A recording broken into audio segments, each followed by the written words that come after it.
I want you to picture this. You've spent 21 years of your life loving someone with everything you have. You worked 3 jobs. You missed sleep.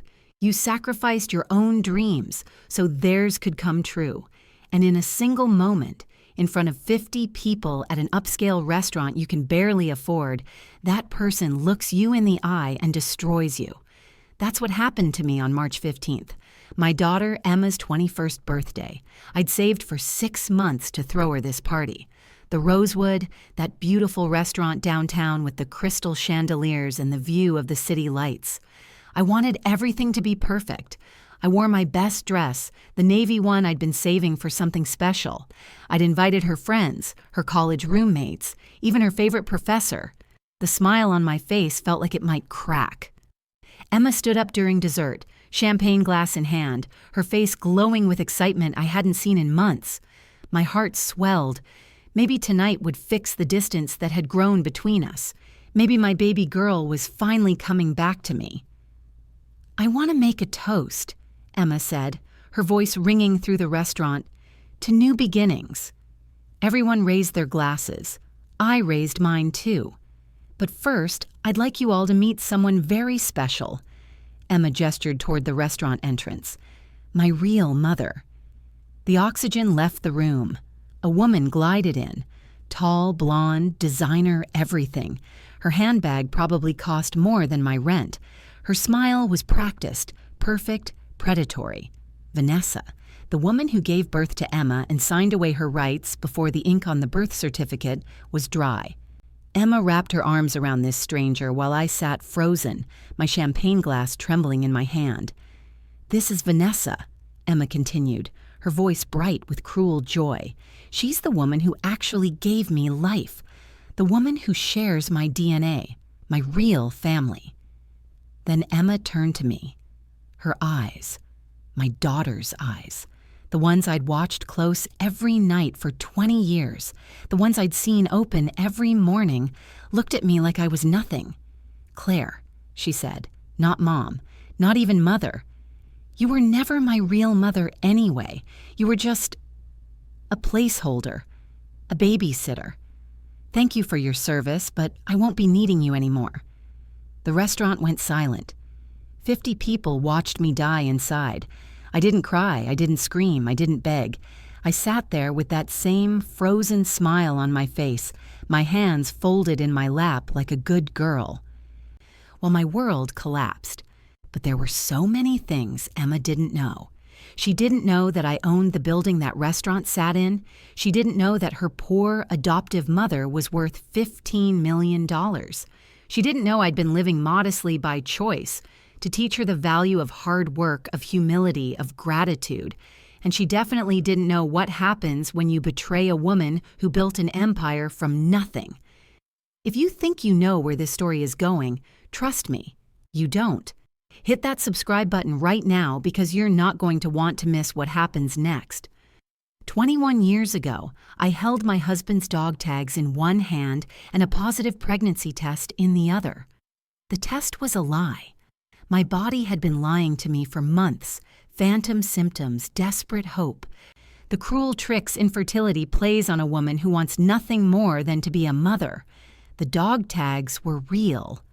David was gone. Killed in action in a desert whose name I still can't say out loud without tasting sand and grief. I was 34 years old, and I had nothing. The Veterans Affairs Office sent me a check every month. David's life insurance paid off the mortgage on our tiny 2-bedroom house. I worked as a property manager for a real estate company downtown, spending my days showing other people their dream homes while I went back to an empty house that smelled like Old Spice and broken promises. The doctors said it was endometriosis, severe scarring, years of trying, thousands of dollars in treatments, and the final verdict delivered with clinical detachment. Mrs. Morrison, at your age and with your condition, biological children are extremely unlikely. Have you considered adoption? I had, but single mothers, widows, weren't exactly at the top of the adoption agency's list. The process was brutal. Home visits, financial audits, psychological evaluations, interview after interview where well-meaning social workers asked me if I was emotionally stable enough to parent alone. Mrs. Morrison, we just want to make sure you've processed your grief, as if grief was something you processed and filed away, as if loss came with an expiration date. I was 18 months into the adoption process when I got the call from Memorial Hospital. Ms. Morrison, this is Sandra Chen from Social Services. We have a situation that might interest you. A newborn girl abandoned shortly after birth. The biological mother is a teenager who's made it very clear she doesn't want the child. No father listed on the birth certificate. The baby's healthy, but she needs placement immediately. I know your home study is pending final approval, but given the circumstances and your qualifications as a property manager with stable income. My hands shook so badly I almost dropped the phone. When can I meet her? How soon can you get here? I broke every speed limit getting to that hospital. She was 3 days old, 4 pounds, 12 ounces of wrinkled pink skin and dark hair. They'd named her Baby Doe on the paperwork. She was crying when the nurse placed her in my arms. That newborn wail that sounds like the world is ending. And then she stopped. Just stopped. Looked up at me with dark blue eyes that would eventually turn brown. And something inside me clicked into place.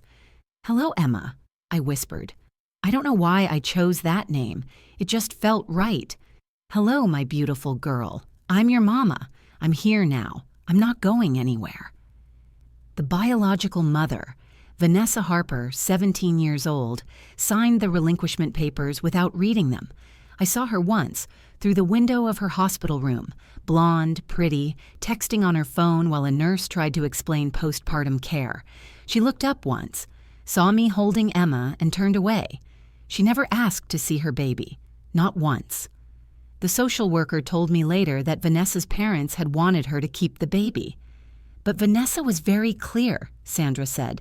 She said, and I quote, "I'm not ruining my life for a mistake." She refused to even hold the infant. Some mothers just aren't. I took Emma home 2 weeks later, after the final paperwork cleared. That first night, I sat in the rocking chair David and I had bought years ago, when we still believed we'd fill it with our own children, and I made Emma a promise. "I will love you every day of your life," I whispered into her soft hair. "I will work myself to the bone to give you everything you need. I will be there for every scraped knee, every broken heart, every triumph, every failure. You will never doubt that you are wanted. You are mine, and I am yours, and nothing will ever change that." I meant every word. The first 5 years were beautiful and brutal. I worked 3 jobs, property manager during the day, waitress 3 nights a week, freelance bookkeeping on weekends. Emma came with me everywhere. She learned to count using rent receipts. She learned colors from paint swatches at showing appointments. She slept in a pack and play in the back office while I served tables at Marcel's Bistro. But I was good with numbers, always had been. And I was watching the real estate market, watching property values, watching as the city began its slow crawl back from recession. When Emma was 5, I took every penny I'd saved, $47,000 in change, and bought a condemned duplex at auction. Everyone thought I was crazy. My boss told me I was throwing my money away. My mother-in-law said I should save it for Emma's college fund. I spent 6 months renovating that duplex myself, YouTube tutorials and elbow grease. Emma handed me tools and learned the name of every screwdriver, every drill bit, every type of lumber. When I sold it a year later, I made a $120,000 profit. I bought 2 more properties within a month. By the time Emma was 10, I owned 8 rental properties. By 15, I had 32. I incorporated Morrison Property Holdings, LLC. I hired a property manager to handle what I used to do. I bought commercial real estate, office buildings. That restaurant where Emma would one day destroy me. I was worth $15 million by the time Emma turned 18, and I never told her. We still lived in that same modest 2-bedroom house. We still shopped at Target, not Nordstrom. We still clipped coupons and had leftover nights and drove the same Honda Civic I'd bought used in 2008. Emma went to public school. She had a flip phone until she was 16 because you don't need a smartphone, sweetheart. When I was your age, we had to use actual pay phones. My friends thought I was insane. Claire, why are you living like this? You could buy Emma anything she wants. But that was exactly the problem. I wanted Emma to understand that money was earned, not given. That value came from hard work, not a bank account. That the people who loved you were worth more than the things they could buy you. I wanted her to have what I never did: character, integrity, gratitude. I thought I was teaching her well. God, I was wrong. The first message came 6 months before Emma's 21st birthday. Emma was scrolling through her phone at the kitchen table. She'd been spending more time at home lately, which I'd been grateful for. College was hard. She was struggling in her classes at the community college, working part-time at a coffee shop, trying to figure out her future. I understood. 20 was a hard age. She gasped, and her phone clattered to the table. Mom! Oh my God, Mom! I looked up from the bills I was sorting. What's wrong? Are you okay? Her face was white. Her hands shook. I think it's... She says she's my biological mother. The world tilted. What? Emma turned her phone toward me. A Facebook message from someone named Vanessa Reed. Married name, I'd later learn. The profile picture showed a blonde woman in her late 30s, professionally styled, standing in front of what looked like a mansion. The message was long, calculated, every word designed to manipulate. Emma, I don't know if you'll even read this. I don't know if I have the right to contact you after all these years, but I've thought about you every single day since I had to give you up. I was so young, just 17, and my parents forced me to place you for adoption. They said I had no choice. I've regretted it every moment since. I've searched for you for years, but the adoption was closed, and they told me I'd never find you, but I never stopped looking, never stopped loving you. You're my daughter, my first baby. And I need you to know, giving you up was the biggest mistake of my life. I felt sick. Emma, you don't have to respond to this, you don't. But what if she's telling the truth? Emma's eyes were wet. What if she really wanted me? What if she's been looking for me? Sweetheart, I chose my words carefully. The adoption records were very clear. Your biological mother signed away her rights voluntarily. She was given every opportunity to parent you, and she chose not to. But she was 17. Maybe she really didn't have a choice. I wanted to tell Emma the truth. That I'd seen Vanessa through that hospital window, texting without a care in the world. That the social worker had told me Vanessa refused to even look at her newborn daughter. That I'm not ruining my life for a mistake, were the words that came out of her mouth. But Emma was looking at me with such hope, such desperate, painful hope. Baby, people come out of the woodwork for all kinds of reasons. I just don't want you to get hurt. You're just saying that because you're afraid I'll love her more than you. The words hit like a physical blow. That's not fair, Emma. Isn't it? She grabbed her phone. My whole life I've wondered about her, who she was, why she gave me up, if she ever thought about me, and now she's here and you want me to just ignore her? I want you to be careful, or you want me to be loyal to you. Emma stood, her chair scraping against the floor. I'm going to respond to her, and there's nothing you can do to stop me. She was right. There wasn't. Emma and Vanessa met for coffee 2 weeks later. Emma came home 3 hours late, glowing. Mom, she's amazing. She's beautiful and successful, and she's been looking for me for years. She cried when she saw me. She said I looked just like her. Over the next few weeks, the meetings multiplied. Coffee became lunch. Lunch became dinner. Vanessa was married to Richard Reed, owner of 3 car dealerships and a country club membership. No children, or so she told Emma. The truth was she had 2 other children she'd abandoned, but I wouldn't learn that until much later. Vanessa was careful. She played the role perfectly. The tragic young mother, forced to give up her baby. The grieving woman who never stopped searching. The successful wife who could finally give her daughter everything she deserved. She lives in this incredible house, Mom. You should see it. It's got 6 bedrooms and a pool and this huge kitchen with marble countertops. She said I can stay over whenever I want. That's nice. I stirred the spaghetti sauce, keeping my voice neutral. But remember, Emma, remember what? That I should be grateful to you? I am grateful, but she's my real mother. There it was. Real mother. As if 20 years of love could be erased by DNA. Emma, I raised you. I was there for every nightmare, every school play, and she wanted to be there. She was forced to give me up. You don't understand what she went through. I understood perfectly. I understood that Vanessa was a liar. That she'd found Emma on social media and saw an opportunity. That Emma, vulnerable and struggling, was the perfect mark. But I couldn't say any of that because Emma wouldn't believe me. 2 months after that first message, Vanessa suggested Emma stay with her for a few weeks. Just to get to know each other better, Emma said, packing a suitcase. You understand, right? I didn't, but I nodded anyway. The few weeks turned into months. Emma came home less and less. When she did, she was different. She wore designer clothes, gifts from Vanessa. She talked about expensive restaurants and weekend trips to wine country. She looked at our modest house with something that looked like embarrassment. Vanessa said she'd pay for me to transfer to a real university, not just community college. She said she wants to make up for lost time. Emma, you're doing fine at community college. You're building credits. I'm wasting my time. Emma's voice was sharp.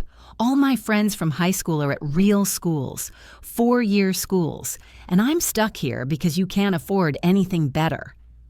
The words hung between us, because you can't afford anything better. I could have told her then, could have shown her my bank statements, could have explained that I was worth more than Vanessa's husband would ever be, but I didn't, because I wanted to see who Emma would become when she thought she had nothing. Now I knew. The phone calls stopped first, then the texts became shorter, colder.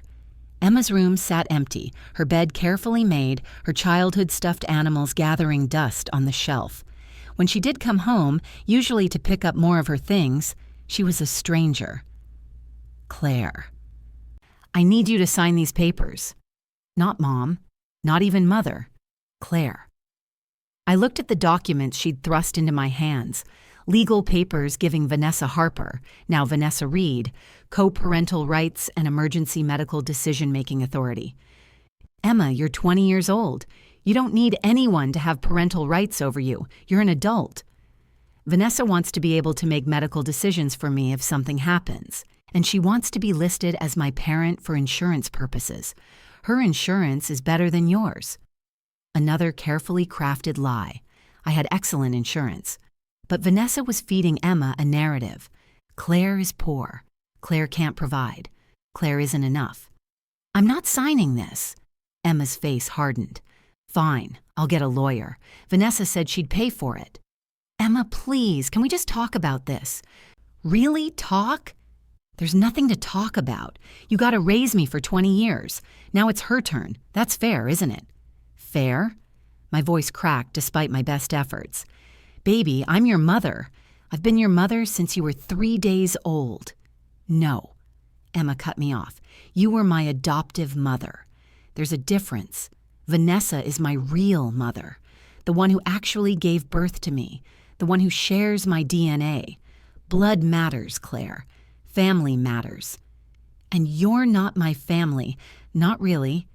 She walked out, took 3 more boxes of her things, left me standing in the doorway of her empty room. My best friend Maria called that night. She was a family law attorney. She'd handled Emma's adoption paperwork all those years ago. Claire, I'm worried about you. Everyone's worried. We've all seen the way Emma's treating you. She's just going through something. It's normal. It's not normal. And that woman, Vanessa, I did some digging. Claire, she's bad news. Multiple bankruptcies, a restraining order from an ex-boyfriend, Credit card fraud charges that were dropped because she married Richard Reed and he paid off the victim. She's a con artist. Have you told Emma? Would she listen? I knew the answer. No. Maria continued. I'm going to say something you don't want to hear. You need to protect yourself, legally and financially. If Emma is going to choose that woman over you, you need to make sure she can't hurt you. She's my daughter. She was your daughter. Right now, she's someone else's puppet. I didn't want to believe it, but every day brought new evidence. Emma posted photos on social media, parties at Vanessa's mansion, designer shopping trips, vacation photos from places I could never afford, or so she thought. The captions were carefully chosen. So grateful for my real family. Finally found where I belong. Blood runs deeper than paper. Each post was a knife.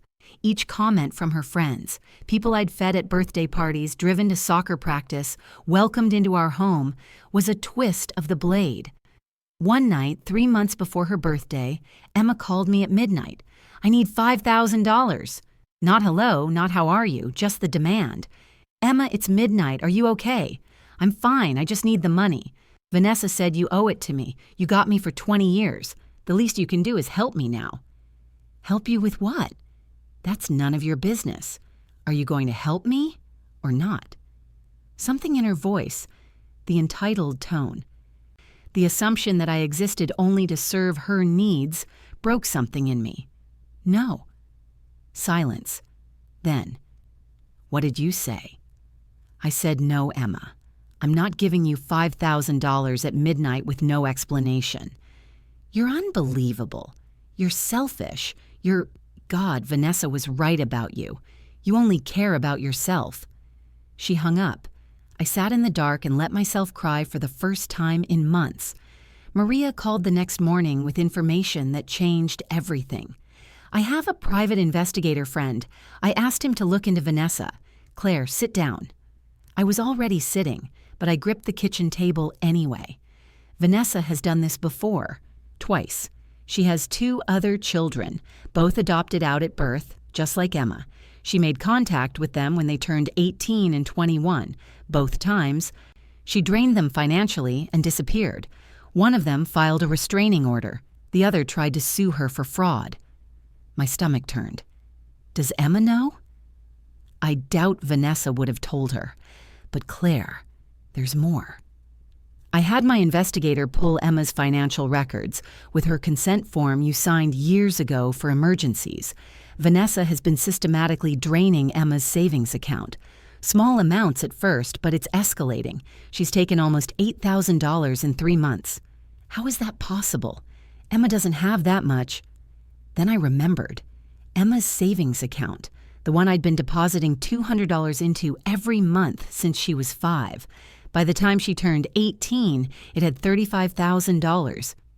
I'd given her access on her 18th birthday with one rule. This is for emergencies and your future. There's more, Maria said grimly. I also found out why Vanessa suddenly got interested in Emma. Claire, does Emma know about the trust fund? My blood ran cold. 5 years ago, when my business really took off, I'd set up a $2 million trust fund for Emma, accessible when she turned 25. It was supposed to be her safety net, money for graduate school, a house down payment, starting her own business. Whatever she needed to build her life. Only 4 people knew about that trust fund. Me, my financial advisor, my lawyer, and Maria. I never told Emma about it. I wanted it to be a surprise. Well, someone told Vanessa, and Vanessa told Emma. My investigator intercepted some text messages between them. Vanessa knows about the trust fund, and she's been feeding Emma stories about how you're hoarding money that rightfully belongs to Emma. She's planning to convince Emma to sue you for early access to the trust. She can't do that. The trust is ironclad. No, but she can make Emma's life hell trying. And there's something else. Richard Reed, Vanessa's husband, is filing for divorce. He found out about her spending habits. She's in debt up to her eyeballs, and when the divorce goes through, she'll have nothing. That's why she needs Emma. She needs access to that trust fund. I stood up, paced the kitchen. 21 years. 21 years of loving Emma with everything I had, working myself to exhaustion, building a business so she'd always be secure. And this woman, this stranger who'd abandoned her daughter without a second thought, was trying to steal it all. Claire, are you still there? I was, but I wasn't the same woman who'd answered the phone. Maria, I need you to do something for me. Anything. I need you to let this play out. Don't warn Emma. Don't try to stop Vanessa. Let Emma make her choices. Claire, Emma told me I'm not her real mother. She said blood matters, family matters. Fine. Let's give her exactly what she wants. Let her have her real mother. Let her learn what that actually means. There was a long silence. Then Maria said quietly, "You're not going to let Vanessa win, though, right?" I thought about Emma in that restaurant, my restaurant, though she didn't know it. I thought about 21 years of sacrifice and love. I thought about Vanessa's predatory smile and Emma's cruel words. "No," I said, "I'm not. But Emma needs to learn a lesson, and Vanessa needs to learn that you don't come after my daughter, even when my daughter doesn't want me anymore. What are you going to do?" I smiled for the first time in weeks. I'm going to let them destroy themselves, and then I'm going to teach Emma what a real mother actually does. If Emma wanted to see what blood family really meant, I'd make sure she got a front row seat. The birthday dinner was in 2 weeks. I had plenty of time to plan. The week after the birthday dinner, I came home from a property inspection to find my house ransacked, not robbed, emptied. Emma had taken everything, her furniture, her books, her childhood stuffed animals that had sat on her bed since she was 6. The photos on the walls, me holding newborn Emma, Emma's first day of kindergarten, our trip to Disneyland when she was 12, all gone. Nail holes remained like little wounds in the drywall. On the kitchen table, she'd left a note, not even an envelope, just a piece of notebook paper torn from a spiral binding. "Thanks for babysitting me. My real mom will take over now. You can have your life back." Babysitting. 21 years of loving her with everything I had, reduced to babysitting. I sat at that table for an hour holding the note. My phone buzzed constantly. Maria, my neighbor Beth, my property manager Tom. Everyone had seen Emma's latest social media post, a photo of her in Vanessa's mansion, surrounded by boxes, with the caption, "Finally home, with my real family. New chapter starts now." The comment section was a bloodbath. "So happy for you. You deserve this." That adoptive mom probably only wanted the praise anyway. And then the ones that really cut. "Blood is thicker than water. Good for you for finding your real family." Maria showed up at my door that evening without calling first. She took one look at my face and pulled me into a hug. "I'm going to kill her," she said. "I'm going to absolutely destroy that girl in court. We can sue for emotional distress. We can—" "No," Maria pulled back. "Claire, she's destroying you. Let me help." "You are helping by letting me do this my way." I poured us both wine. My hands were steady. Emma made her choice. Now she gets to live with it. "You're too calm. This isn't normal. You should be screaming, crying, begging her to come back." I took a sip of wine. It tasted like ash. "I did that already." In private, where no one could see. Now it's time for something else. Which is? Patience. Maria shook her head. "I've known you for 15 years. You're not a patient woman. You're a fighter." "I'm fighting right now. I'm just fighting smart." I showed her my phone. Emma had changed her emergency contacts, removed me, added Vanessa, changed her social media to hide all posts from me, unfriended me on Facebook, unfollowed me on Instagram, deleted every photo of us together. "She's erasing you," Maria whispered. "No, she's erasing herself from the only real family she's ever had." I set down my phone. "Let her go, Maria. Let her run straight into Vanessa's arms, because Vanessa is about to show her exactly who she really is. And if Emma never realizes, If she just stays with Vanessa and you lose her forever? I was quiet for a long moment. Then I lose her. But at least I'll know I tried to teach her something valuable, even if she never learns it. The demand letter arrived 2 weeks later. Maria called me at work, her voice tight with rage. They're suing you. Well, not suing, yet. But Vanessa has hired a lawyer, some sleazy ambulance chaser named Derek Morton. He's demanding $100,000 in reimbursement for stolen motherhood years. I was standing in the lobby of one of my office buildings, the one I'd bought 3 years ago, the one that brought in $40,000 a month in rental income. Emma had walked past this building 100 times and never knew I owned it. Forward me the letter. Claire, this is insane. They have no legal standing. You can't sue someone for adopting a child that was legally abandoned. Forward me the letter, Maria. She did. I read it standing there in my lobby, my building manager giving me concerned looks from behind his desk. The letter was a masterpiece of manipulation and lies.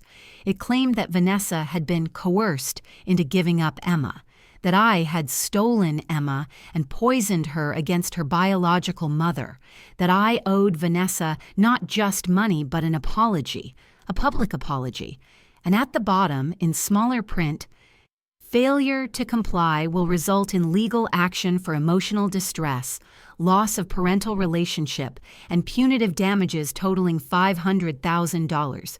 I called Maria back. Set up a mediation. Tell them I'll consider their terms. You'll what? Tell them I'll consider it. But I want Emma there. And I want it recorded. Claire, trust me. There was a long pause. Then, okay, but I'm bringing my A game. And when this is over, I'm sending Vanessa a bill that will make her wish she'd never learned your name. Oh, Maria. I smiled at my reflection in the lobby's glass doors. By the time this is over, she's going to wish she'd never had a daughter at all. The mediation was scheduled for a Friday afternoon at a conference room in Maria's law office. Neutral ground, uncomfortable leather chairs, and a table that cost more than Emma's first car. I arrived exactly on time. Maria was already there, a literal mountain of manila folders stacked in front of her. What's all this? I asked. Evidence, receipts, bank statements, every penny you've spent on Emma for 21 years, categorized, itemized, notarized. Maria's smile was feral. They want to play financial hardball? Let's play. Vanessa arrived 10 minutes late, Derek Morton scurrying behind her like a nervous puppy. And behind them both, looking uncomfortable in a designer dress that Vanessa had clearly bought her, was Emma, my daughter, my baby girl, looking at me like I was a stranger. Thank you all for coming. The mediator began, a tired-looking woman in her 50s named Susan Park. Let's start with the money. Vanessa cut her off. She smiled at me, all teeth, no warmth. Claire, I think we can all be reasonable here. You had Emma for 21 years. You got to experience motherhood because of my sacrifice. I think $100,000 is a very reasonable compensation for what you took from me. I didn't respond, just looked at her. Vanessa's smile faltered. Well, don't you have anything to say? I'm listening. Good, because frankly, I think I'm being generous. Some lawyers told me I could sue for much more, but I'm willing to settle for $100,000 and a public apology acknowledging that you kept me from my daughter. Emma shifted in her seat. She wouldn't look at me. Derek Morton cleared his throat. My client has suffered tremendous emotional distress. The loss of her child, the years of not knowing if her daughter was safe, the trauma, I said quietly, of signing away her parental rights without even reading the paperwork. Vanessa's face flushed. I was 17. I was scared. Your parents wanted you to keep the baby. The social worker told me. You refused. I turned to the mediator. Ms. Park, I have the adoption records right here. Signed and notarized. Vanessa Harper refused to hold her infant daughter, refused to name the father, and when asked if she was sure about the adoption, she said, and I quote, "I'm not ruining my life for a mistake." The room went silent. Emma's face was white. That's not true," Vanessa stammered. "I never said that. They're lying. The records are—" Maria slid a folder across the table. "Certified copies from the county clerk. Would you like to read them aloud, Vanessa? Or should I?" "This is irrelevant," Derek Morton jumped in. "What matters is that my client wishes to reconcile with her daughter and believes she deserves compensation." "For what?" I asked. My voice was still calm, still quiet, but there was steel underneath. "For abandoning a newborn? For never checking to see if she was okay? For only making contact when you found out about her trust fund?" Vanessa shot to her feet. "How dare you? I loved my daughter. I always loved her." "Then where were you?" I stood too. We faced each other across that table. "Where were you when she had colic and screamed for 6 hours straight? Where were you when she fell off her bike and broke her arm? Where were you at her school plays, her soccer games, her graduation?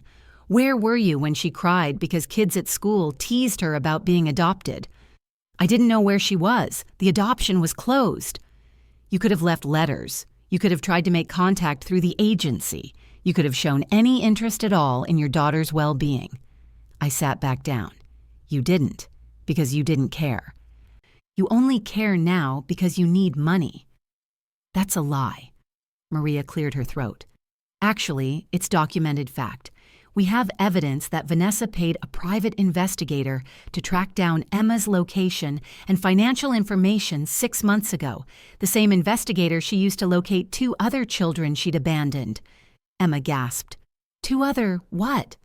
"Your mother has 2 other children," Maria said gently. "A son, now 26, a daughter, now 23, both adopted out at birth, both contacted by Vanessa when they turned 18 and 21, respectively. Both were manipulated into giving her money. One eventually filed a restraining order." "That's a lie!" Vanessa shrieked. This is character assassination." "It's public record." Maria slid another folder across the table. "Would you like to see the restraining order, or should I read it aloud?" Vanessa grabbed her purse. "This mediation is over. Derek, we're leaving. Emma, come on." But Emma didn't move. She was staring at the folders spread across the table like they might contain the secrets to the universe. "Emma," Vanessa's voice was sharp, "we're leaving, now." "Actually," Maria said, "we're not done, because Claire would like to make a counteroffer." All eyes turned to me. I opened my own folder, pulled out a spreadsheet. 21 years of expenses, color-coded and categorized. Hospital bills for Emma's birth, $12,000. Formula, diapers, and baby supplies for the first 2 years, $8,500. Childcare while I worked 3 jobs, $45,000. Medical expenses over 21 years, $67,000. Dental work, including braces, $8,000. Clothing, $42,000. Food, $93,000. School supplies, field trips, and activities, $34,000. Birthday parties, $6,000. Christmas presents, $15,000. Her first car, $8,000. Insurance, $23,000. College tuition, $28,000. Rent, utilities, and housing costs attributable to having a dependent, $457,000. I looked up, met Vanessa's eyes. Total cost of raising Emma for 21 years, $847,000. So here's my counteroffer, Vanessa. You want reimbursement? You can have it, right after you pay me back. The silence was deafening. "That's ridiculous," Derek Morton said weakly. "You can't charge someone for being a mother?" I tilted my head, but that's exactly what Vanessa is trying to do. She wants me to pay her for the privilege of raising her daughter, so I'm simply asking for the same consideration. You want reimbursement? I want mine first. Vanessa's face was purple. You can't. $847,000, I repeated. That's what real mothers do, Vanessa. They sacrifice. They work. They give everything they have. Not for money, not for recognition, but because that's what love is. I stood, gathered my things. Emma is worth every penny, every sleepless night, every sacrifice. But you'll never understand that, will you? Because you never loved her. You loved what she could give you. I walked to the door, stopped, turned back. The mediation offer stands. You can pay me $847,000, or you can drop this ridiculous lawsuit and leave my daughter alone. Emma's voice was small. Your daughter? Yes. I looked at her directly for the first time since the birthday dinner. My daughter. I earned that title. 21 years of work earned it. You can give me a different name. You can erase me from your social media. You can pretend I don't exist, but I will always be your mother, the one who was there, the one who stayed. I left before anyone could respond. In the hallway, Maria caught up to me. That was brutal. That was necessary. Emma looked like she'd been hit by a truck. Good. I pressed the elevator button. My hands were shaking now, adrenaline finally catching up. Maybe she'll start thinking, really thinking. And if she doesn't? The elevator dinged, the doors opened. Then I tried, and sometimes, Maria, that's all you can do. Emma moved into Vanessa's mansion the next day. I knew because Beth, my neighbor, called me at 10 p.m. whispering like she was conducting espionage. Claire, I just saw Emma loading boxes into a Mercedes, Vanessa's Mercedes. They're moving her stuff out, all of it. Let them. But, Beth, I love you, but I need you to stop telling me about Emma. If she wants to leave, she can leave. You sound too calm. Everyone kept saying that. Maybe I was, or maybe I'd already done my grieving in private, and now I was just waiting for the inevitable crash. The crash started small. 3 days after Emma moved in, she posted a photo on social media, her new bedroom. All white furniture, crystal chandelier, a bed that probably cost more than my monthly mortgage. Living my best life, the caption read. But if you looked closely, and I did, God help me, I looked, you could see something in her eyes, a tightness, a question. The comments were enthusiastic, her friends praising the room, Vanessa commenting, only the best for my baby girl. A week later, another post, less enthusiastic, Emma at dinner with Vanessa and Richard. Richard looked uncomfortable. Emma looked exhausted. Family dinner. It blessed. 2 weeks in, the post stopped. Maria called me. One of my paralegals goes to the same gym as Richard Reed's secretary. Apparently, Richard and Vanessa are fighting, constantly, about Emma. What about Emma? About having her there. Richard sees her as a complication. His words, allegedly. I felt a pang in my chest. She's not a complication. She's a person. You and I know that. Richard and Vanessa see her as a chess piece. The first crack showed up in my email 3 weeks after Emma moved out. The email was from Emma's community college, a notification that her tuition payment had bounced. She was at risk of being dropped from her classes. I'd been paying her tuition, automatically, from my business account. I'd canceled the payment the day after the birthday dinner. My phone rang 2 hours later. Emma. I almost didn't answer. Then I remembered. Let her learn. Hello? Claire. Not Mom. Still Claire, but her voice was different. Smaller. My tuition didn't go through. I know. Can you fix it? I need to register for next semester, and I can't if... Emma, I'm not your mother anymore, remember? You made that very clear. Silence. Then, but you've always paid my tuition. And you've always been my daughter. Things change. You're doing this to punish me. Her voice hardened. This is petty. No, this is natural consequences. You wanted your real mother. Ask her to pay your tuition. Emma stopped. She what? Nothing. Never mind. I'll figure it out. She hung up. She didn't figure it out. A week later, she was dropped from all her classes. Emma's friends started distancing themselves around the same time. It wasn't coordinated. I never said a word to any of them. But my property manager, Tom, was a talker. And Tom happened to mention, while showing a rental unit to the parents of one of Emma's college friends, that he worked for Claire Morrison, the Claire Morrison, who owned the building they were looking at, and half the commercial real estate in a 30-mile radius. You know, Tom said, Claire raised her daughter in a modest house on purpose. Teaching her values, she said, wanted the kid to understand hard work before she inherited anything. Word spread the way it does in small towns. Suddenly, Emma's friends were seeing me differently, and seeing Emma differently too. Wait, your adoptive mom is rich? She lived in that tiny house by choice? And you left her for... why exactly? Emma's social media grew quieter. The triumphant posts stopped. She stopped tagging Vanessa, stopped posting photos of the mansion, her last post before she went silent. Sometimes you think you know what you want. No photo, no hashtags, just that one sad sentence. I almost commented, almost reached out, but I didn't, because Emma needed to fall all the way before she could start climbing back up. Vanessa's mask slipped slowly, then all at once. At first, she played the doting mother, took Emma shopping, posted photos online of mother-daughter days, made sure everyone saw how generous, how loving, how perfect she was. But in private, things were different. I knew because Richard Reed called me. Ms. Morrison, this is Richard Reed, Vanessa's husband, ex-husband soon. Can we talk? We met at a coffee shop far from both our homes.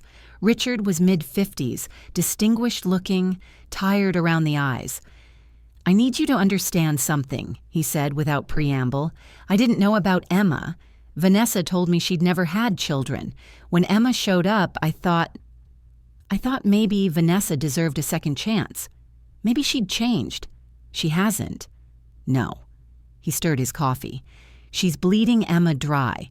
She's borrowed $5,000 from Emma's savings account. She's convinced Emma to put several charges on Emma's credit card, a credit card I didn't even know Emma had. When I confronted Vanessa about it, she said Emma owed her for the trauma of adoption. My hands clenched. Emma doesn't owe her anything.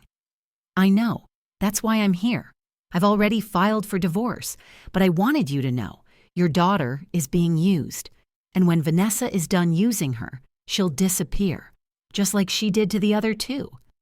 Why tell me? Emma made it clear she doesn't want me in her life.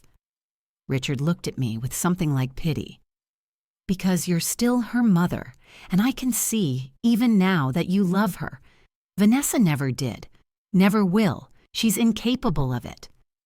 That night, I dreamed about Emma as a baby, 3 days old, crying in my arms, and then suddenly calm, looking up at me with those dark blue eyes. I woke up crying for the first time since the birthday dinner. Maria found me at noon, still in my pajamas, staring at photos on my phone. Oh, honey. She sat next to me on the couch. You're allowed to be human about this. I'm trying to teach her a lesson. You're allowed to do that and be heartbroken. If I break now, I'll forgive her too soon. She needs to understand what she did, what she threw away. And what if she never understands? That was the question, wasn't it? What if Emma never came back? What if Vanessa's poison ran too deep? What if blood really did matter more than love? I didn't have an answer, but I did have a plan. And that plan required patience. So I waited. Maria showed up at my office 6 weeks after the mediation with a file folder so thick it required its own box. You need to see this.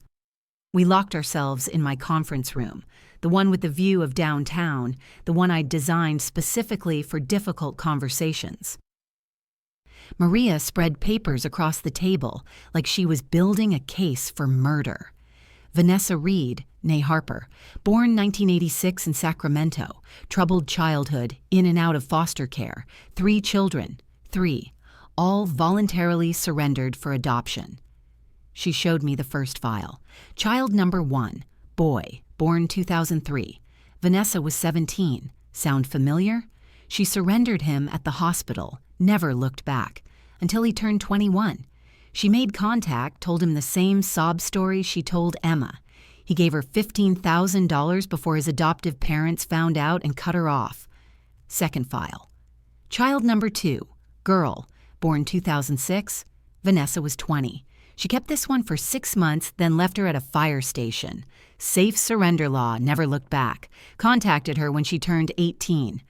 They had a relationship for 2 years before the daughter discovered Vanessa had stolen her identity and opened credit cards in her name. Filed a restraining order. Third file, Emma's file. Emma is child number 3. Same pattern. Abandon, wait until they're legal adults, make contact, extract money, disappear. I felt sick. Does Emma know about the others? No, and Vanessa will never tell her. But Claire, there's more. Maria pulled out financial records.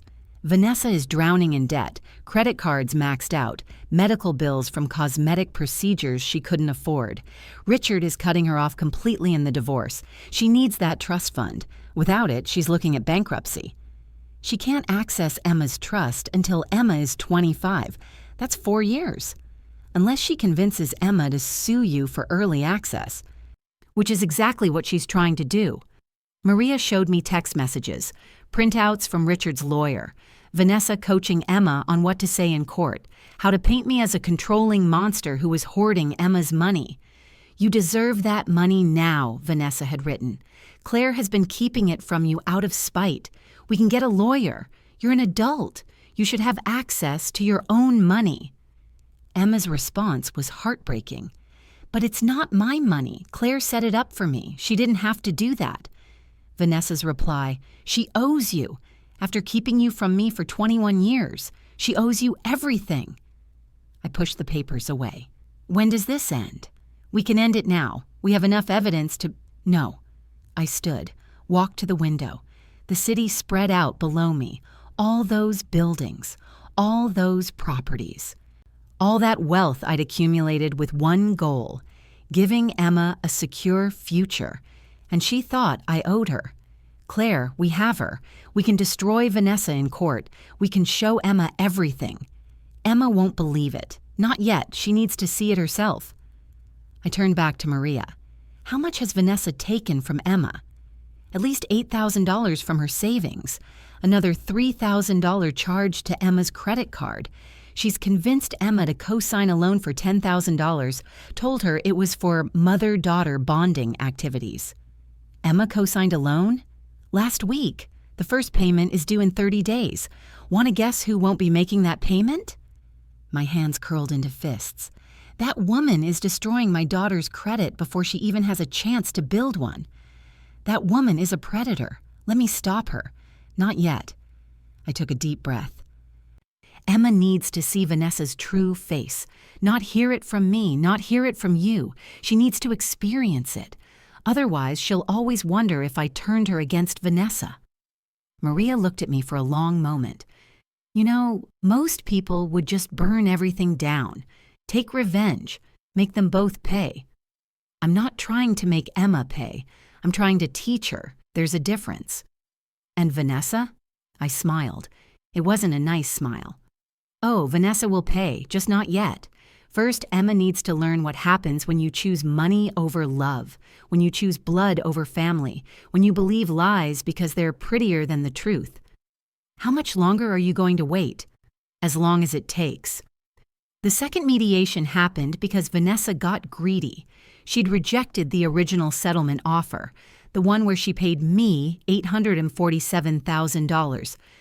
Instead, she'd escalated, filed paperwork demanding $250,000 for emotional distress and lost motherhood years.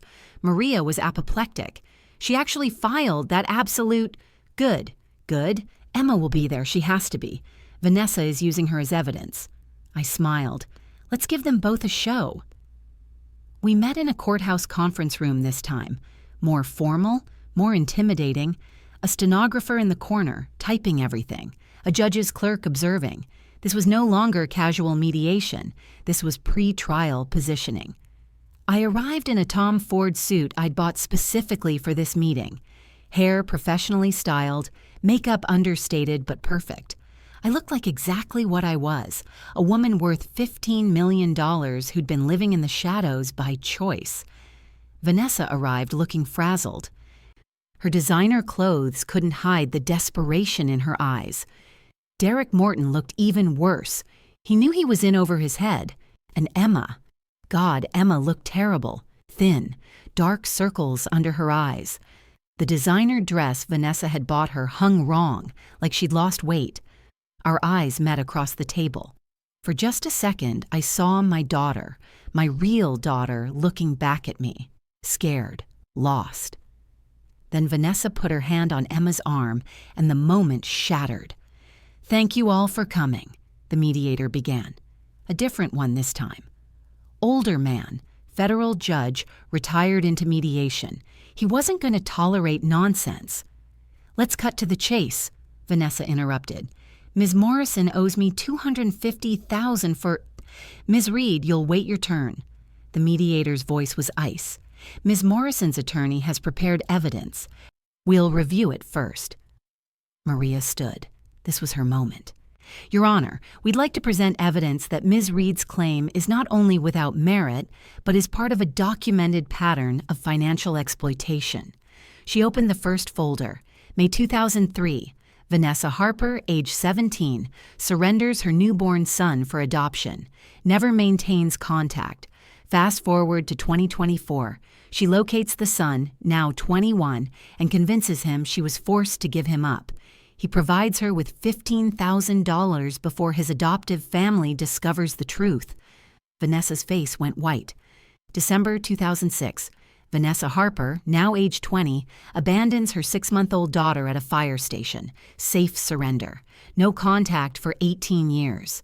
When the daughter turns 18, Vanessa makes contact. Over 2 years, she steals the girl's identity, opens credit cards, accumulates $30,000 in debt in her daughter's name. The daughter files a restraining order. Emma gasped, looked at Vanessa. "What is she talking about?" Vanessa grabbed Emma's hand. "Honey, those are lies. My lawyer told me they'd tried." September 2004. Emma Morrison, born Emma Harper, surrendered for adoption at 3 days old. Birth mother voluntarily relinquishes all rights. Hospital records indicate birth mother refused to hold infant. Social worker notes state that Ms. Harper said, and I quote, "I'm not ruining my life for a mistake." "Stop it," Vanessa hissed.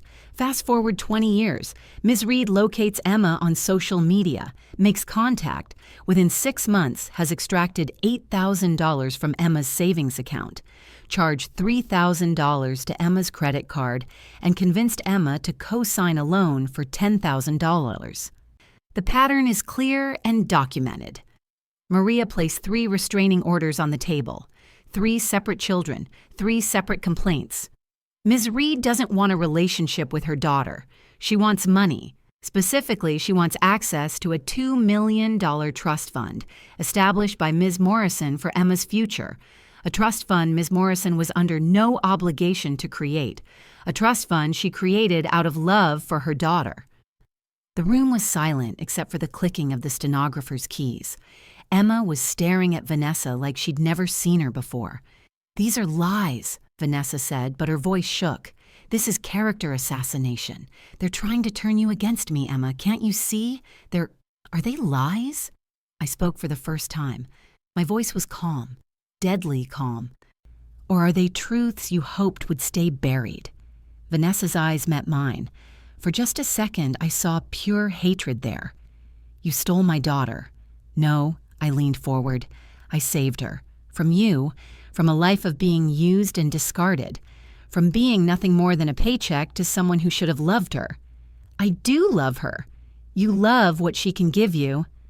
I turned to Emma. "Ask her about the loan payment, the $10,000 loan you co-signed. Ask her who's making the first payment." Emma's voice was small. "Vanessa?" Vanessa wouldn't look at her. "Vanessa," Emma said again, louder. "Who's paying the loan?" "We'll figure it out." "Who is paying the loan?" Silence. Emma stood up. Her chair scraped against the floor. "You told me it was for bonding, for mother-daughter trips. You said you'd handle it. And I will. Once we get your trust fund, once we get—" Emma's voice broke. "You mean, once you get. This was never about me, was it?" "Emma, honey, you don't understand. I understand perfectly." Emma looked at me. Her eyes were wet. She was going to default on that loan, wasn't she? And I'm the co-signer. My credit would be destroyed. I nodded. And you knew. You've known this whole time. Yes. Why didn't you stop me? Why didn't you tell me? Would you have believed me? I asked gently. 6 weeks ago, would you have believed a single word I said? Emma crumpled back into her chair, crying. Vanessa tried to put her arm around her. Emma shoved her away. Don't touch me. Don't ever touch me again. Emma, you're being dramatic. This is what they want. They want to turn you against me. No. Emma stood again, wiped her eyes. You did this. You turned me against the one person who actually loved me, who actually wanted me. She looked at me. I'm sorry. I'm so sorry. I know. Can we talk? After this?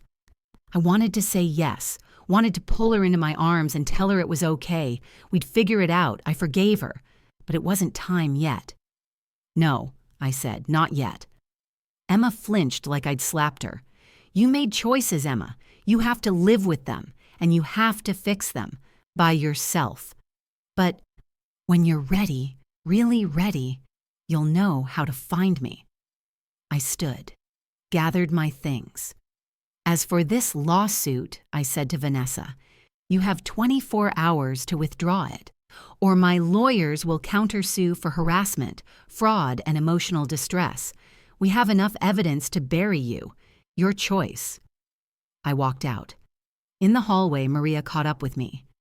That was cold. That was necessary. Emma needs to fix this herself. I can't do it for her. And if she can't, then I've lost her. But at least I'll know I tried to teach her something real. Behind us, through the conference room door, I could hear Emma crying, and Vanessa screaming at her to stop being so ungrateful. Maria squeezed my hand. You're stronger than I could ever be. No, I said. I'm just a mother, and mothers do what's necessary, even when it hurts. Vanessa withdrew the lawsuit 3 hours before the deadline, not because she wanted to, because her lawyer quit. Derek Morton sent Maria a resignation letter that was 2 sentences long. I can no longer represent Ms. Reed in this matter. Please direct all future correspondence to her directly. Smart man, Maria said. He saw the writing on the wall. But Vanessa wasn't done. Desperate people rarely are. Emma called me at 2 a.m. 2 days later. I almost didn't answer. Then I heard her voice on the voicemail, panicked, breathless. Claire, please pick up.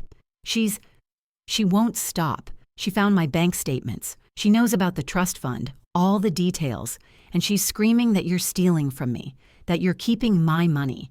She's saying we can sue for early access, that I'm entitled to it now, that you're holding it hostage to control me. Please. I don't know what to believe anymore. I picked up. Emma, she gasped. You answered. I'm listening. She's scaring me. The things she's saying about you, about the trust. Is it true? Are you keeping my money from me?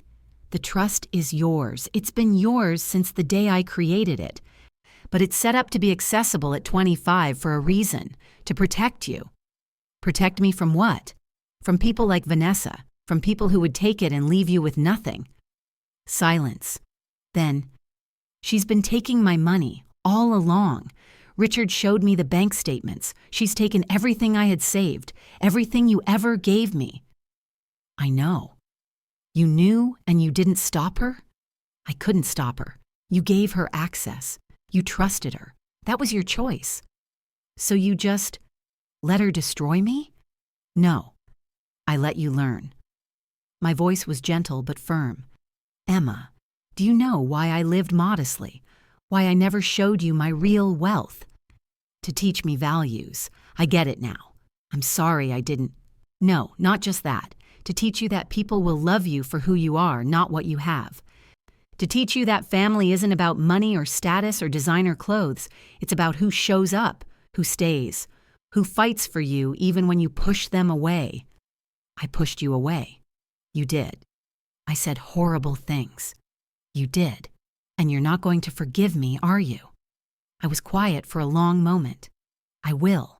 Eventually. But Emma, forgiveness isn't something you can demand. It's something you earn. And right now, you need to focus on fixing your life, your credit, your school, your future. Do that first, then we'll talk. How am I supposed to fix anything? I don't have money. You have you. You're smart. You're capable. You're stronger than you think. Figure it out. That's what adults do. But, good night, Emma. I hung up before she could say anything else. I didn't sleep the rest of the night. The explosion came 3 days later. Richard called me. She knows. Vanessa knows that I gave you information, and she's coming after Emma full force. What do you mean? She demanded Emma sue you. When Emma refused, Vanessa kicked her out. Just threw her things on the lawn and locked the doors. Emma's staying with a friend, but Claire, she's destroyed. Emotionally and financially. Vanessa made sure of it. I closed my eyes. Where is she now? Crashing with a college friend. But that won't last long. She has no money, no car. Vanessa kept the Mercedes.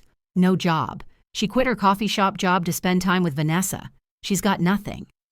She has herself. That's more than enough. Is it, though? Richard's voice was heavy. Look, I know you're trying to teach her something, but she's 21 years old. She's a kid. And she's been manipulated by a professional con artist. She's not a kid anymore. She made adult choices. Now she deals with adult consequences. Even if those consequences destroy her, she won't be destroyed. She'll be tempered, like steel in a forge. Richard was quiet then. You're either the best mother I've ever met or the cruelest. I can't figure out which. Neither can I. Richard asked to meet me one more time before his divorce from Vanessa was finalized. We met at the same coffee shop. He looked exhausted. Free, but exhausted. I wanted to give you this. He slid a USB drive across the table. Everything my private investigator found on Vanessa, her other children, her financial history, her criminal record, every lie she's told. I think Emma deserves to see it, but I also think it should come from you, not from her stepfather who barely knows her. I took the drive. Why are you doing this? Because Vanessa is still hunting Emma. She's not done yet. She's filed a frivolous lawsuit for grandparents' rights, which doesn't even make sense since Emma's an adult, but she's grasping at straws, and she's dangerous when she's desperate. Grandparents' rights? She's claiming that because she gave birth to Emma, she has a right to a relationship, that you've alienated her from her biological daughter. It's complete nonsense legally, but it's harassment, and it's working. Emma is falling apart. I felt a cold fury settle over me. She wants a war. Fine. She'll get one. Richard smiled grimly. Now there's the warrior I was hoping to see. What do you need? Your testimony. Everything Vanessa told you about Emma. Everything you witnessed. You'll have it. And Claire. He stood to leave. Emma asked about you. Yesterday. She wanted to know if I thought you'd ever forgive her. What did you tell her? I told her the truth. That forgiveness isn't about time. It's about change, and that she needs to become someone worthy of it. That was the right answer. Was it? Because she looked destroyed. Good. Destroyed people rebuild, sometimes stronger than before. Richard shook his head. I hope you're right. For Emma's sake. So do I. The post that changed everything appeared on a Tuesday afternoon. A young man named Michael Chen, 26, living in Oregon, found Emma's Facebook profile through Vanessa's tagged photos. He sent Emma a direct message with screenshots attached. I know because Emma's college friend, the one she was staying with, was the daughter of my property manager, and that friend, concerned about Emma's mental state, forwarded me the message. Hi, Emma. My name is Michael. I'm Vanessa Harper Reed's first child, the one she gave up when she was 17. I need you to know something. Everything she told you is a lie. She contacted me when I turned 21, told me the same story about being forced to give me up. I gave her $15,000.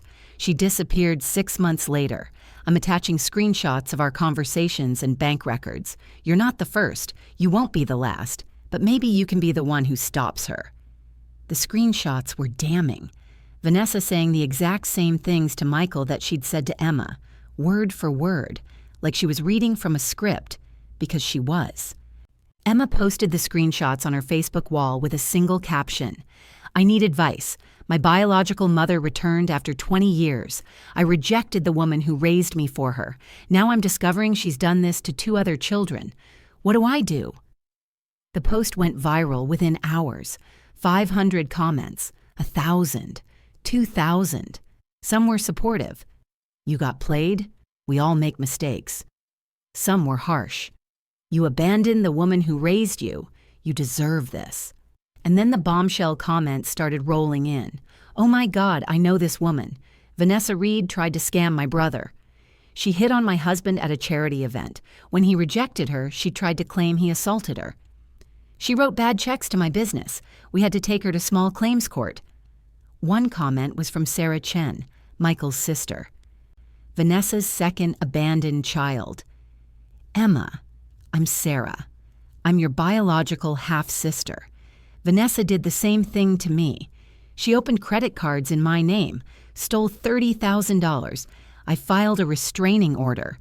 If you need help, please reach out. You're not alone in this." The post reached 2 million views in 48 hours. Local news picked it up. "Woman accused of scamming multiple biological children." And through it all, I said nothing, posted nothing, did nothing. But I watched. Vanessa's world disintegrated in a matter of days. Richard's divorce was finalized. She got nothing.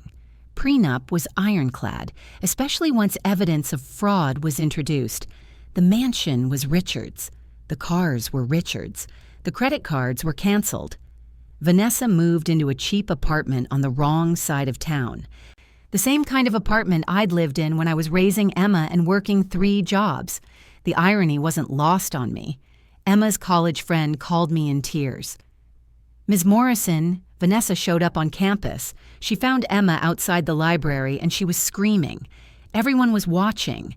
Campus security had to remove her. What was she screaming? That Emma owed her. That Emma ruined her life.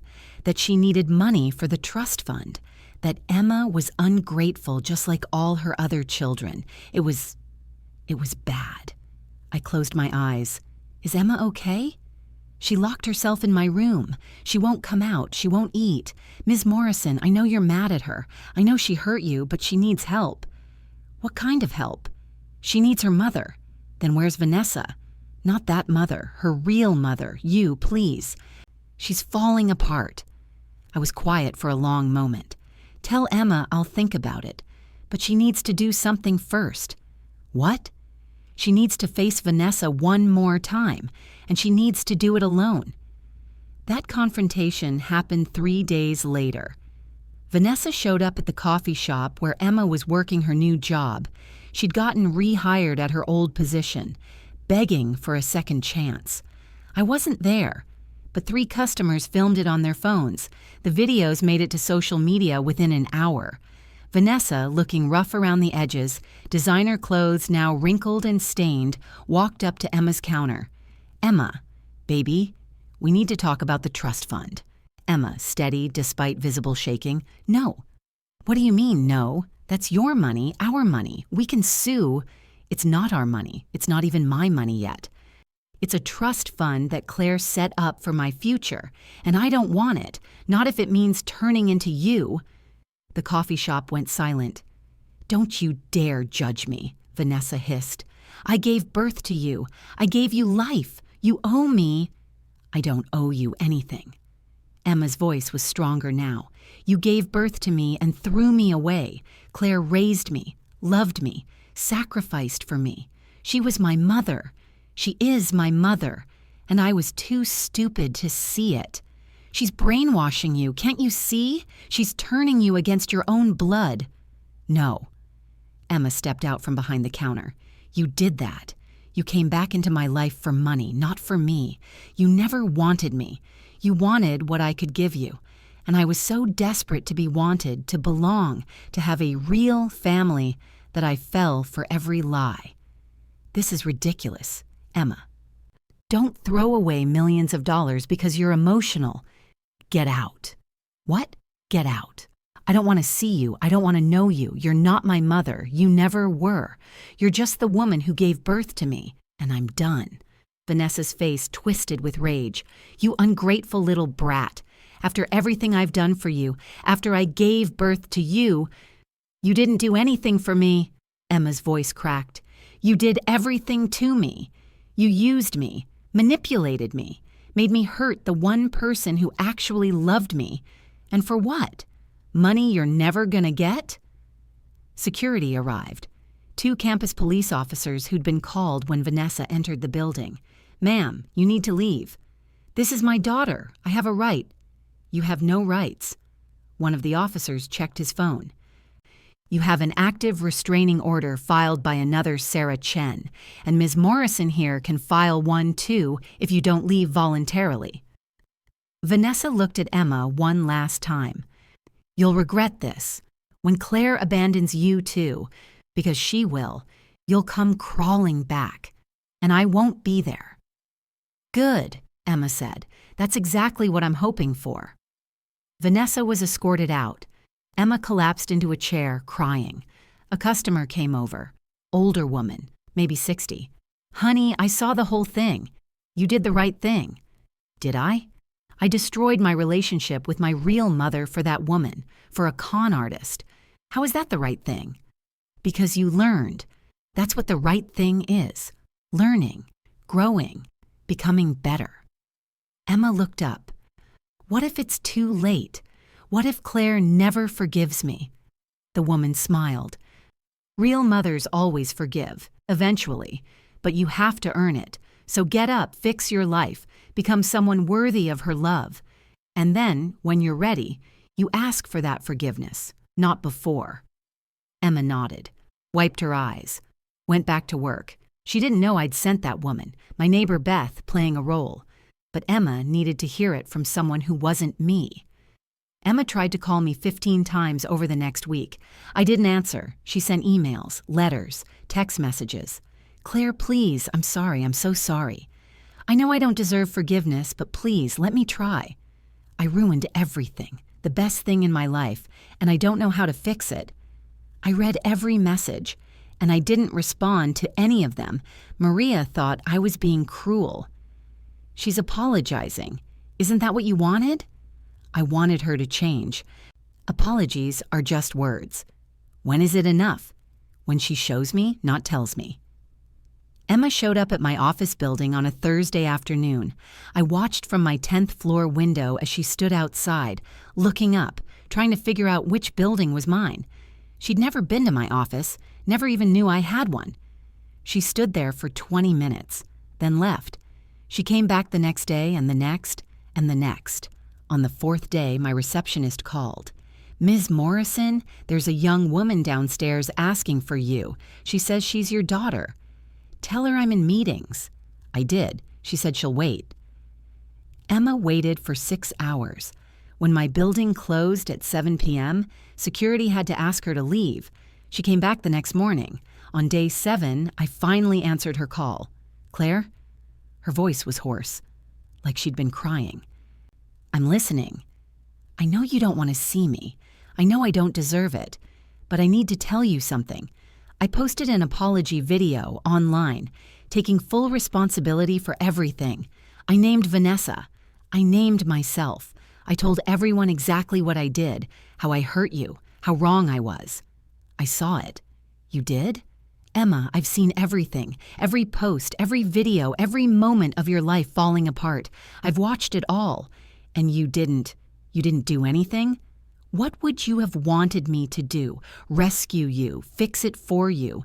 Emma, the lesson wasn't about me saving you. It was about you saving yourself. I don't know how. Yes, you do. You're doing it right now, working, facing Vanessa, taking responsibility. That's how you save yourself. But I need you. I need my mom. No, you need to become someone who deserves her mom. There's a difference.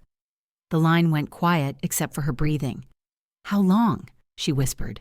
"How long until I'm that person?" "I don't know. But Emma, you're getting there. Keep going." I hung up before she could respond. Vanessa's final play was predictable in its desperation. She filed a lawsuit claiming grandparents' rights, a completely nonsensical claim given Emma was an adult, but it was harassment, and it was effective. The lawsuit demanded visitation rights, financial compensation for emotional distress, and access to Emma's trust fund as rightful compensation for birth trauma. Maria was ready. We're going scorched earth. Every piece of evidence, every lie, every scam. When we're done with Vanessa Reed, she'll wish she'd never heard your name. The hearing was scheduled for a Friday morning. I wore my best suit. Emma was subpoenaed to testify. So was Richard. So were Vanessa's 2 other children. Michael and Sarah had flown in specifically for this. Vanessa arrived with a court-appointed lawyer. She'd burned through 3 attorneys already. This one looked fresh out of law school and terrified. The judge was a woman in her 60s, Judge Patricia Martinez. She had a reputation for not suffering fools. "Ms. Reed," she began, "you're claiming grandparents' rights over an adult child?" "It's not about rights, Your Honor. It's about justice. I gave birth to Emma. I deserve to be part of her life." "You voluntarily surrendered your parental rights 21 years ago." "I was forced to. I was 17. My parents." "Your parents wanted you to keep the child. Hospital records indicate you refused to even hold the infant." Judge Martinez flipped through the file. "You stated," and I quote, "I'm not ruining my life for a mistake." Vanessa's face went red. "That's not, I never, hospital records are certified. So let's try another approach. Why now, Ms. Reed? Why, after 21 years, did you suddenly want a relationship with your daughter?" "Because I always loved her. I always wanted—" "You have 2 other children you abandoned. Both have filed complaints against you. One has an active restraining order. Should I be concerned that you're now targeting a 3rd child?" "They're lying, all of them. They're trying to—" "Ms. Reed." Judge Martinez's voice cut like ice. "I've reviewed the evidence, bank statements showing you drained Emma's savings account, credit card records showing unauthorized charges, a loan you convinced Emma to co-sign and then defaulted on, text messages where you explicitly discussed extracting money from a trust fund. This isn't about love. This is about money." "That's not fair. You don't understand." "I understand perfectly. You're a con artist who targets your own biological children, and this court will not facilitate that." Judge Martinez turned to me. "Ms. Morrison, would you like to present evidence?" Maria stood. "Your Honor, we have testimony from Richard Reed, Ms. Reed's ex-husband. We have financial records. We have statements from 2 other biological children, and we have this." She played a recording. "Vanessa and Emma from 3 weeks ago." Vanessa's voice clear. "We need to sue her for that trust fund. It's your money. She's stealing from you. We can get a lawyer, break the trust early, and you can give me what I'm owed for giving birth to you." The courtroom was silent. "Your Honor," Maria continued, "this isn't a case about family reconciliation. This is financial exploitation. Ms. Morrison requests a permanent restraining order preventing Ms. Reed from contacting Emma Morrison in any way. We also request that the court order Ms. Reed to pay Ms. Morrison's legal fees in the amount of $75,000. Judge Martinez didn't even pause. "Granted. Ms. Reed, you are hereby ordered to stay at least 500 feet from Emma Morrison at all times. Any violation will result in arrest and prosecution. You will pay Ms. Morrison's legal fees within 90 days or face contempt charges. This case is dismissed." Vanessa erupted. "This is insane. She's my daughter. I have rights." "You surrendered those rights 21 years ago. Security, please escort Ms. Reed from the building." As Vanessa was led out screaming about injustice, Emma sat in the gallery crying quietly. Not crying for Vanessa, crying for herself, for the time she'd lost, for the damage she'd done. I walked past her on my way out, stopped. "Emma." She looked up, eyes red and swollen. You have 90 days to put your life back together. School, work, credit, fix it, all of it. And then, when you're ready, call me. And you'll answer? Maybe, if you've earned it. I walked out. Behind me, I heard Emma whisper, I will, I promise. I hoped she meant it. Time is a strange healer. It doesn't erase wounds, it just teaches you how to live with the scars. 6 months passed like a slow-motion earthquake. Every day, the ground beneath Emma shifted a little more, forcing her to find new footing. I knew because I watched. Not obviously, not obsessively, but in the way that mothers do, even when their children have broken their hearts. My property manager mentioned that Emma had rented a studio apartment on the south side of town, 700 square feet, 4th floor walk-up, no elevator. The same building where I'd lived 20 years ago when I was working 3 jobs and raising a baby alone. The symmetry wasn't lost on me. Beth saw her working at the coffee shop, then at a restaurant downtown, waiting tables on weekends. 2 jobs, saving money, learning what I'd tried to teach her all along. Nothing comes easy, and everything worth having requires sacrifice.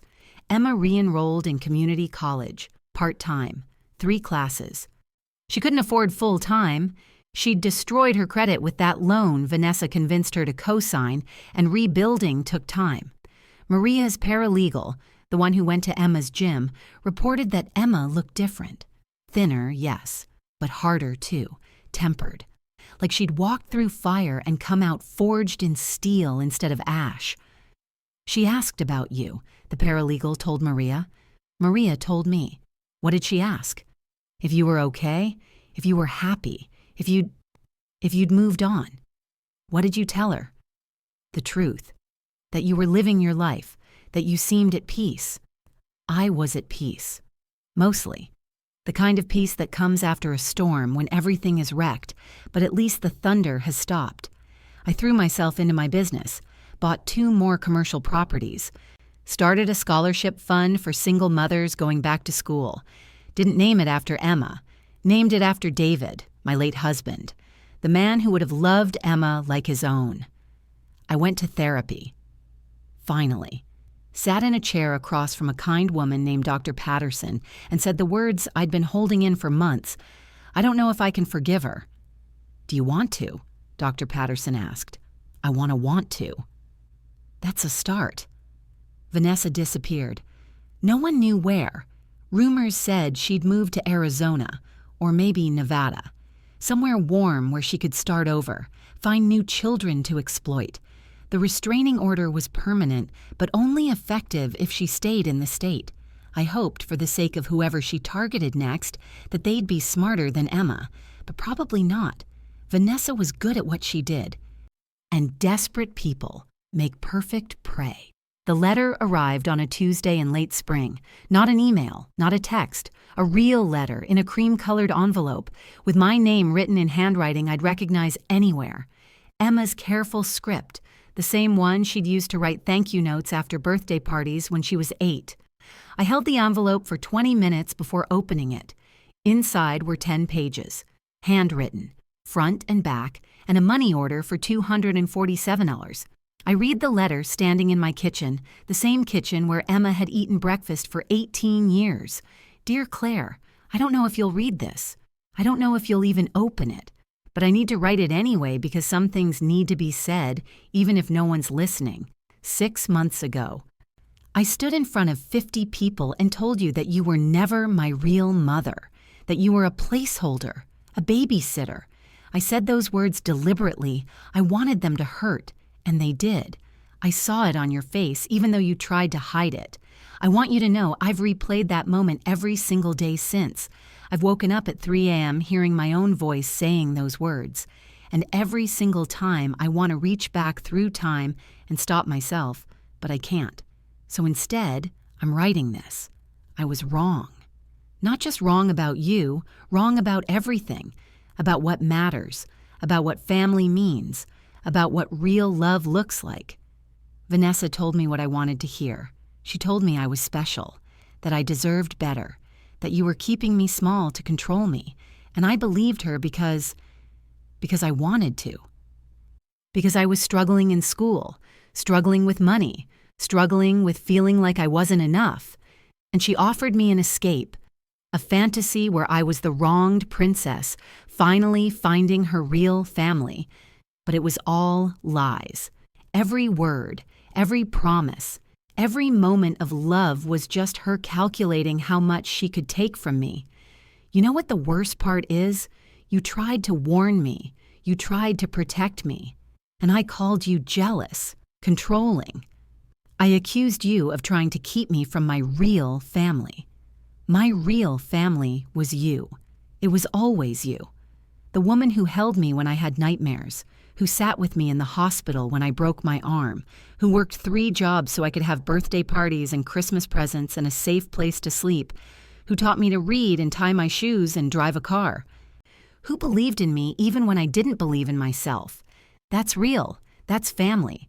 And I threw it away for designer clothes and empty promises. I'm not writing this to ask for forgiveness. I know I don't deserve it. I'm writing this because you deserve to know. I understand now. I understand what you sacrificed, what you gave up, what you did for me every single day of my life. I understand what a real mother is. You were real. You are real. And I'm sorry. So deeply, infinitely sorry that I couldn't see it. I've spent the last 6 months trying to become someone worthy of the love you gave me. I'm working 2 jobs. I'm back in school. I'm living in a tiny apartment and learning to budget and cook and do all the things you tried to teach me that I was too spoiled to appreciate. I'm learning what you already knew. Nothing worth having comes easy. And the people who love you aren't the ones who give you everything you want. They're the ones who teach you how to earn it yourself. I found Vanessa's other children, Michael and Sarah. We talk sometimes. They've become something like siblings. We share our stories, our scars, our shame. And you know what they both said? They said their adoptive parents were the real heroes of their stories, just like you were mine. I'll never be able to repay you for what you spent raising me, $847,000. Every penny documented, every sacrifice counted. But I'm enclosing a money order for $247. It's all I have saved right now. It's the first payment. I'll send more when I can, not because you asked for it, because it's the right thing to do. I know it's not enough. I know money can't fix what I broke, but maybe someday, if I work hard enough and become good enough and prove that I learned something from all this pain, maybe you'll let me try to earn my way back. Not as your daughter, I know I lost that right, but maybe as someone you don't hate, someone you can be proud of, someone worthy of the name you gave me. Thank you for everything. Thank you for raising me. Thank you for loving me. Thank you for letting me go so I could learn what I needed to learn. And thank you for being my real mother, even when I was too blind to see it. I love you. I'm sorry. And I understand if you never want to hear from me again. Emma. I read the letter 3 times, then I folded it carefully, put it back in the envelope, and set it on my kitchen table. The money order stayed there, untouched, for 2 weeks. I called Emma 3 weeks after the letter arrived. Hello? Her voice was hesitant. She didn't recognize the number. I'd gotten a new phone. It's Claire. Meet me at Morrison's coffee shop on Saturday at 10 a.m., the table in the back corner. Claire, Saturday, 10 a.m. I hung up before she could say anything else. Saturday morning arrived cold and clear. March in New England, where spring is still a rumor and winter holds on with frozen fingers. I arrived at Morrison's, yes, my coffee shop, the one I'd bought 5 years ago, at 9:45. Ordered my usual black coffee, sat at the table in the back corner where I could see the whole room. Emma arrived at 9:52, 8 minutes early. She spotted me immediately, and I watched her face cycle through a dozen emotions in 3 seconds. Hope, fear, shame, longing, despair. She looked different. Thinner, yes, but stronger too. Her hair was pulled back in a simple ponytail, no makeup, jeans and a sweater that had seen better days. The designer clothes were gone. So was the entitled girl who'd worn them. She walked to my table slowly, like she was approaching a wounded animal. "Hi." Her voice was barely a whisper. "Sit." She sat, her hands clasped together so tightly her knuckles were white. We looked at each other across the table, a distance of 3 feet that felt like miles. "Thank you for meeting me," Emma started. "I wasn't sure I got your letter." "Oh." She bit her lip. Did you read it?" "All 10 pages 3 times. "And the money order?" "It's still on my kitchen table. I haven't cashed it." Emma's face crumpled. "Claire, I'm so sorry. I'm so sorry. I was stupid and selfish and—" "You were 20 years old," I said calmly. 20-year-olds are supposed to be stupid and selfish. That's not the problem." "Then what is?" "The problem is what you did with that stupidity, the choices you made, the words you said." I took a sip of coffee. My hands were steady even though my heart was hammering. "You stood in front of 50 people and told me I was never your real mother, that I was a placeholder, that my service was no longer required. I know, I'm not finished." My voice was gentle but firm. "You took pictures of us off the walls. You erased me from your social media. You changed your emergency contacts. You systematically removed every trace of me from your life. That wasn't a mistake, Emma. That was a choice. Multiple choices. Made over and over again." Tears streamed down her face. "I know, you're right. I don't have any excuses. I wanted so badly to believe Vanessa, to believe I had this perfect biological family waiting for me, and I was willing to destroy you to have it. Do you understand what that did to me?" "No." She shook her head. "I can't possibly understand, but I've tried. I've spent 6 months working 2 jobs and living in a tiny apartment and counting every penny, and I still can't comprehend how you did it with a baby. How you sacrificed everything and never complained. How you loved me so completely that you were willing to let me destroy you if that's what I needed to learn." I was quiet for a long moment. "Emma, I need you to understand something. I loved you. Past tense." Her face went white. "Past tense. I love the girl I raised, the girl who hugged me before school, who called me when she needed help, who believed in me the way I believed in her. That girl is gone. No, I'm still—" "You're not. You showed me someone I don't recognize. Someone who could look at 21 years of love and call it babysitting. Someone who could throw away everything real for something fake and shiny." Emma was sobbing now. Please don't say that. I've changed. I'm not that person anymore." "Maybe, maybe not. Time will tell." I leaned back. "But here's what I know. I can't love you the way I did before. That door is closed. You burned it down." "So that's it? We're done? Forever?" "I didn't say that." Emma looked up, hope flickering in her eyes. I chose my next words carefully. They were the most important words I'd ever say to her.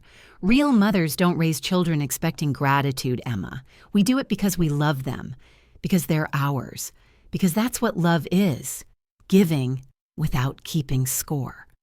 I know, but we also teach them values, loyalty, gratitude, integrity, respect, and I failed you." "You didn't fail me. I failed you."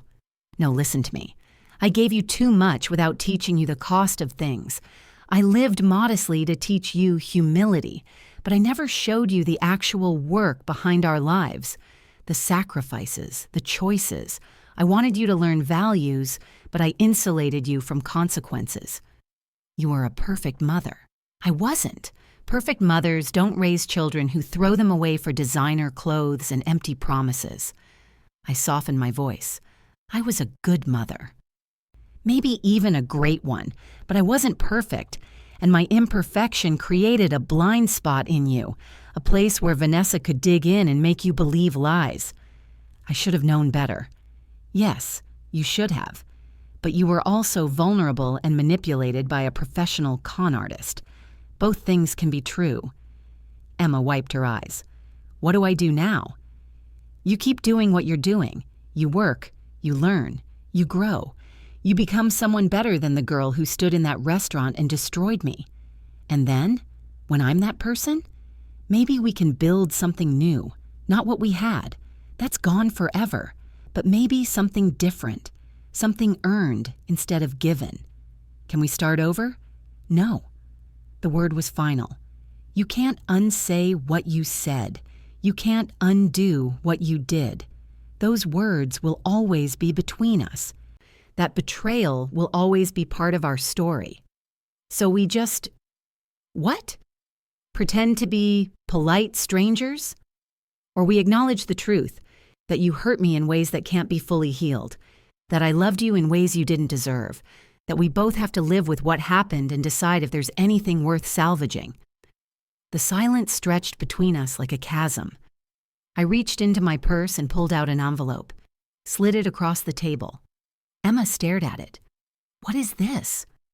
Information about your trust fund, account numbers, access codes, instructions for when you turn 25. But I thought, after everything, the trust fund is yours. It was always yours. I set it up for your future, not as a reward for good behavior. It's still there, all $2 million. I never touched a penny. Emma opened the envelope with shaking hands, saw the bank statements, the balance. Her eyes widened. You kept it, even after. I pulled out the money order she'd sent me, slid it back across the table. The money I spent raising you was a gift, not a loan. The $847,000, that was what real mothers do. We give without expecting repayment. Keep your $240. You'll need it more than I do. I don't understand. Why are you doing this? Because despite everything, I did love you, and real mothers don't abandon their children, even when their children abandon them. The parallel hit her like a physical force. She gasped. That's what you're teaching me. That's what this whole thing was about. Partially, I wanted you to learn what real love looks like, what real sacrifice means, what real family is. I finished my coffee. Vanessa gave birth to you and walked away. I raised you for 21 years, and you walked away. But I'm not Vanessa. I'm not wired to abandon people I love, even when they hurt me. So you still love me? I love who you're becoming. I love the possibility of who you might be. But Emma, I need you to understand, it will never be what it was. That innocent, unconditional love, that died in that restaurant. What we build now, if we build anything, will be different, harder, earned. Emma nodded slowly. I understand, and I'll earn it, however long it takes. Use the trust fund wisely. Go to a 4-year university. Get your degree. Build a life you're proud of. Become someone worthy of the sacrifices I made. And then we'll see. I stood to leave. Emma stood too. Instinctively reaching for a hug, I stepped back. The rejection on her face nearly broke me, but I held firm. Not yet. We're not there yet. When will we be? When you've really proven, that you understand what you had and what you threw away. When you've become someone I'd want to know, not just someone I'm obligated to forgive. How will I know when that is? You'll know, and so will I. I picked up my purse, paused, looked at her one more time. I hope you have a good life, Emma. I really do. I hope you go to school and fall in love and build a career and have children of your own someday. I hope you become everything you're capable of being. But you won't be there for it. That's up to you. Maybe in 5 years, 10 years, you'll be someone I'd want to know, someone whose company I'd enjoy, someone who understands what I gave up for her and honors it with the life she's lived. And if I become that person, then you know where to find me. Do I? She looked confused. You changed your number. You don't answer emails. I don't even know where you live anymore. I smiled, small, sad. Emma, I own half this town. I own the building you live in. I own the restaurant where you work. I own this coffee shop. When you're ready, really ready, I'll know, and then we'll see if there's anything left to salvage. I walked toward the door. Claire? I stopped. didn't turn around. I love you, and I'm going to earn my way back, I promise. I hope you do, Emma. I really hope you do. I walked out into the cold March morning and didn't look back. In my car, I finally let myself cry. Great, heaving sobs that left me gasping. Because I'd just done the hardest thing a mother ever has to do. I'd let my child go. Again. For her own good. So she could grow. And I had no idea if she'd ever come back. The video started appearing in my social media feed on a Tuesday evening in May. I almost scrolled past it. Then I saw Emma's face in the thumbnail. She looked different, older, confident. Her hair was shorter, professional. She sat in what looked like an office, speaking directly to the camera. 3 years ago, I stood in a restaurant and told my adoptive mother that she was never my real mother, that she was a placeholder, a babysitter, that I was grateful for her service, but I wouldn't need her anymore. I paused the video, took a breath, pressed play. I was 21 years old and I was an idiot. My biological mother, the woman who gave birth to me and then abandoned me at 3 days old, had found me on social media. She told me everything I wanted to hear, that she'd been forced to give me up, that she'd searched for me for years, that I deserved better than the poor woman who raised me. And I believed her, because I wanted to, because I was struggling with feeling like I wasn't enough, and she offered me an escape, a fantasy where I was special, where I deserved wealth and status, and a real family. So I destroyed the woman who raised me, the woman who worked 3 jobs to give me a home, who sacrificed everything to make sure I had food and clothes and opportunities, who loved me with every ounce of her being for 21 years. And you want to know the worst part? She let me. She let me walk away. She let me learn the hardest lesson of my life, that biology means nothing, that real family isn't about DNA, it's about who shows up, who stays, who fights for you even when you don't deserve it. My biological mother was a con artist. She'd done the same thing to 2 other children she'd abandoned. She drained my savings account, destroyed my credit, and disappeared the moment she realized she wouldn't get access to my trust fund. And my adoptive mother? She preserved that trust fund, taught me consequences without destroying me, gave me the tools to rebuild my life even though I'd shattered hers. I spent 3 years becoming someone worthy of her. I graduated from college, paid my own way with work and scholarships. I started a nonprofit helping adoptive families navigate the challenges of raising children who aren't biologically theirs. I volunteer at family court, helping kids in the system find homes. I live modestly. I count my pennies. I work hard for everything I have, because that's what she taught me, even when I was too stupid to listen. This isn't a redemption story. I don't get to be redeemed just because I feel sorry. This is an accountability story, a story about living with consequences and trying to become better. To everyone watching, if you have someone in your life who raised you, loved you, sacrificed for you, value them. Don't wait until you've destroyed everything to realize what you had.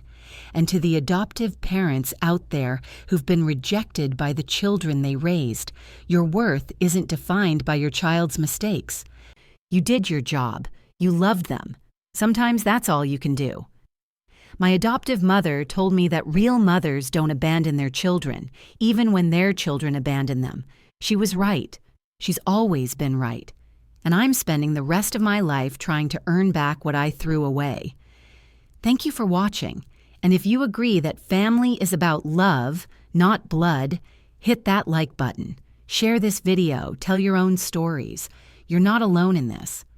The video ended. 2 million views. 50,000 comments. I sat there staring at my phone, crying. My phone buzzed. Unknown number. The text was simple.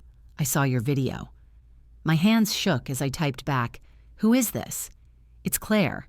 Meet me at Morrison's coffee shop, same table, Saturday at 10 a.m. Saturday morning, cold again.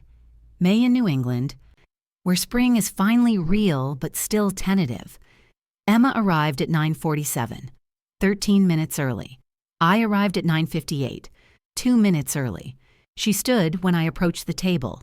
We looked at each other. 3 years of growth and pain and change between us. "Thank you for coming," she said softly. "Sit."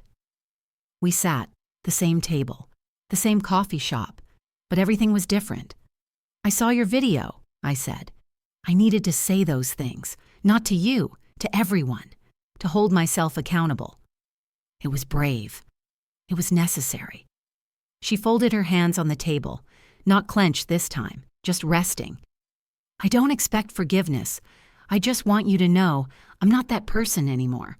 I've spent 3 years becoming someone better, someone you might not hate." "I never hated you."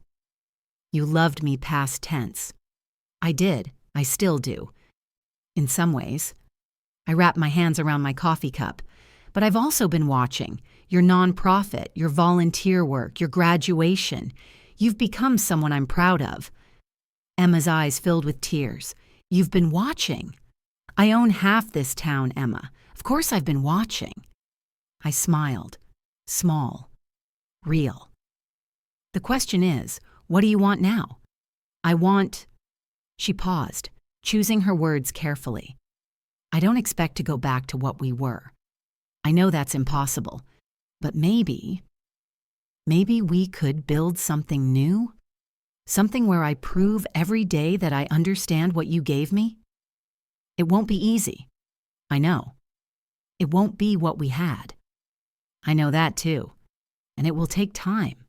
A lot of time. I have time. As much as it takes." I studied her. This new Emma. The one who'd been forged in consequence and tempered by humility. "Maybe," I said finally, "we can try, slowly, carefully. Whatever you're willing to give, I'll take, and I'll earn the rest." We sat in silence for a moment, not comfortable yet, but not hostile either. "There's a family court hearing next Tuesday," I said, "for a little girl who needs an adoptive home. I'm on the advisory board. If you wanted to come, observe, maybe talk to the caseworker about your nonprofit."